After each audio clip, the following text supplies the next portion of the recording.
In the new movie Concussion, Will Smith plays Dr. Bennett Omalu. He's the Nigerian-born forensic pathologist who uncovered CTE, a degenerative brain disease caused by repeated blows to the head. CTE is found mostly in athletes who play contact sports like football. The disease has been confirmed to affect at least 100 NFL players, including the late Pittsburgh Steelers Hall of Fame center Mike Webster. Concussion shows how Dr. Omalu fought for the truth to be known. What do they want? The NFL. I want you to say you made it all up. I made it up. They're accusing you of fraud. If you retract, you'll be fine. This all goes away. Why are they doing this? They're terrified of you. Bennett Omalu is going to war with a corporation that has 20 million people on a weekly basis craving their product, the same way they crave food. The NFL owns a day of the week. Dr. Bennett Omalu is with us, along with Peter Landesman, the director and writer of Concussion. Good morning to you both. Good morning. Peter, let me start with you, because as this clip points out, the NFL was not going to be happy with this story, and hasn't from the beginning. Did you get any pushback from the NFL, and why did you decide to take this story on? No, I mean, I took on the story because it's a zeitgeist issue. I love football. I played football through 2 years of college. I get the grace, the power, the joy of it all. But to me, this is an issue that became undeniable because it faces our children. It faces a thing that we do every Sunday. We spend our Sundays, we spend Super Bowls. The world spends Super Bowl Sunday watching this game. And, you know, while we're watching, are we complicit? Do we become part of the problem instead of just part of the solution? It's interesting because in the movie, we get this historical narrative. We watch you with players as you continue this search. 10 years ago, when you were doing all of this, could you have ever even imagined there would be interest? I mean, we see people shutting you down at the time of the research. I never imagined. It was never about me. It was rather about my empathy with the players and their families, because I saw how they were suffering in silence and in obscurity. And because growing up as a child, I believed America was the heaven on earth, the country that was closest to what God wants us to be as his sons and daughters. So in line with that American experience, I wanted to contribute my little part to the advancement of us all as one greater American family.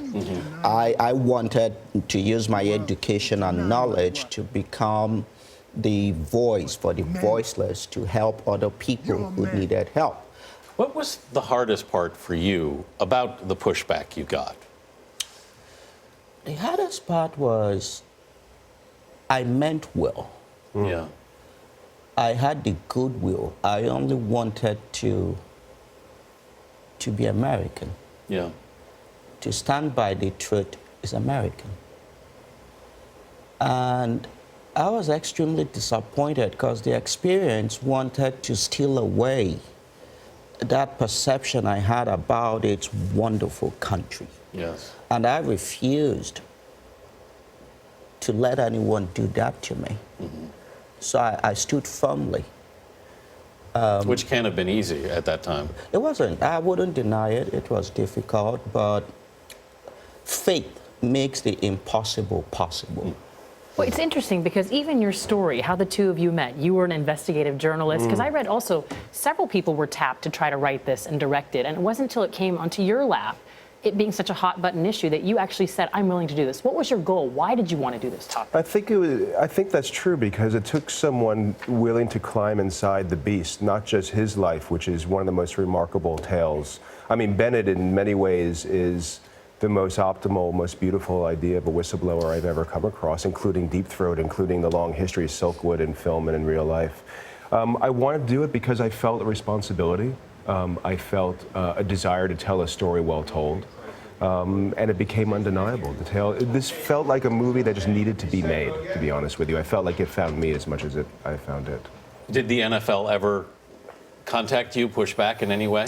No, you know, I completely avoided that conversation. We needed nothing from them, and the only agenda that would have been served would have been theirs to find out what we were up to. Is it fair to say, though, now that while the problem has been acknowledged, it's far from been solved?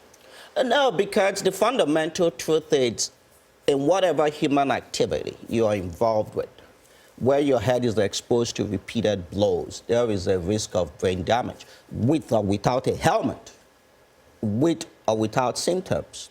And this is not anti-football. No, this is not anti-anything. This is simply about the fundamental truth. The structure of the human brain. Yes, and this movie entertains us. It's a wonderful movie, but at the same time, it enlightens us. Yeah. Yes. So that, Gift of knowing is what you said. yes, exactly.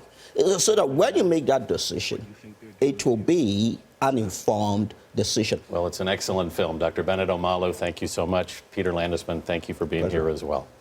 Concussion is in theaters now.